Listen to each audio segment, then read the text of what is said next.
Pada 11 Juli 1996, pihak berwajib di Knox County, Tennessee, merespon laporan tentang seorang gelandangan yang tertidur di area hotel yang sedang dibangun di dekat Interstate 40 di daerah Knoxville. Namun, saat polisi tiba, mereka menemukan sesuatu yang mengerikan. Pria yang awalnya dikira gelandangan yang sedang tertidur itu ternyata adalah jasad yang di kemudian hari diketahui bernama Blair Adams. Jasad itu ditemukan dalam kondisi yang babak belur. Setelah investigasi dilakukan, keanehan mulai muncul. Salah satunya, Adams tidak memiliki ikatan apapun dengan daerah Tennessee dan sampai saat ini tidak diketahui alasan mengapa dia memutuskan untuk pergi ke sana. Selain itu, tidak ditemukan bukti apapun di TKP, kecuali sehelai rambut yang ditemukan di tubuh Adams. Adams ditemukan dalam kondisi setengah telanjang. Celananya telah dilepas, kemungkinan besar oleh orang lain. Dia juga ditemukan membawa ribuan dolar dalam bentuk uang tunai Amerika Serikat, Kanada, dan Jerman. Selain itu, dia juga membawa barang-barang berharga lain seperti batangan emas, platina, serta perhiasan. Penemuan ini sekaligus menyingkirkan motif perampokan dalam kasus pembunuhan Adams, yang mana membuat penyidik kebingungan akan motif sebenarnya di balik kasus ini. Sebelum kematiannya, kehidupan Blair Adams relatif normal. Meski pernah dipenjara karena kasus penganiayaan dan narkoba, ia tampak telah bertaubat dari perilaku buruk masa lalunya. Lahir pada 28 Desember 1964 di Surrey, British Columbia, Kanada, Adams bekerja sebagai mandor di perusahaan konstruksi ayah tirinya. Pada 1995, ia sempat bekerja di proyek konstruksi di Frankfurt, Jerman.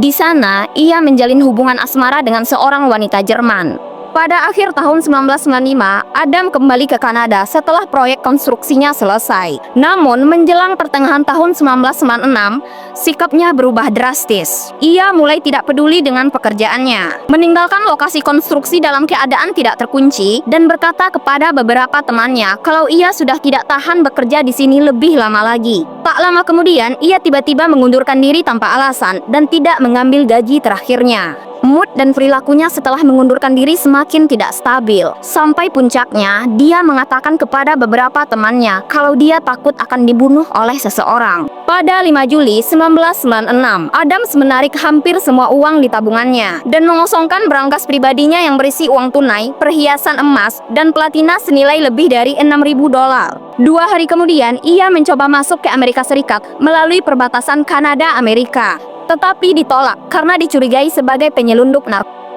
Pada 8 Juli, ia membeli tiket pulang pergi ke Frankfurt untuk menemui pacarnya, tetapi kemudian meminta refund dengan alasan pacarnya sedang sakit. Sebuah kebohongan karena pacarnya sedang baik-baik saja, tetapi dia memang tidak pernah diberi kabar kalau Adams akan berkunjung. Ia lalu mencoba masuk ke Amerika Serikat lagi dengan cara berjalan kaki ke daerah Blaine, Washington. Tetapi upayanya ini lagi-lagi berhasil dihentikan oleh petugas perbatasan.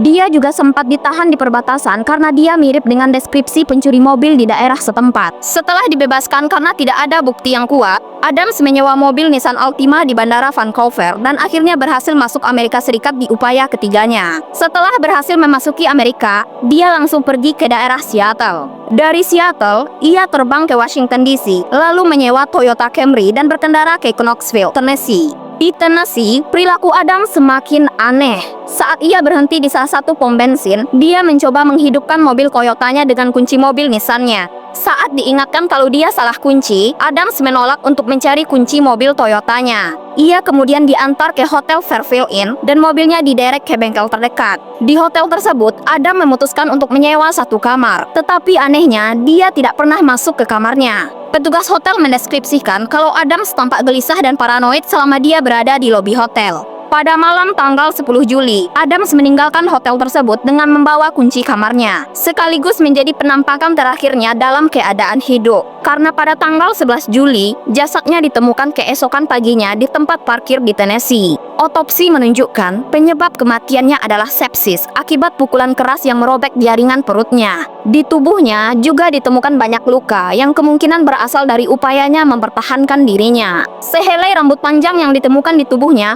tidak memberikan petunjuk apapun dan tidak ada jejak narkoba atau alkohol di dalam tubuhnya. Lokasi penemuan jasadnya dikenal sebagai area prostitusi, sehingga polisi sempat berteori kalau dia telah dijebak oleh seseorang dengan bantuan prostitusi. Tetapi tidak ditemukan bukti yang mendukung teori ini. Hingga kini, 30 tahun setelah kasus pembunuhan Blair Adams terjadi, tetap tidak ada jawaban yang jelas mengenai apa sebenarnya yang terjadi pada Adams.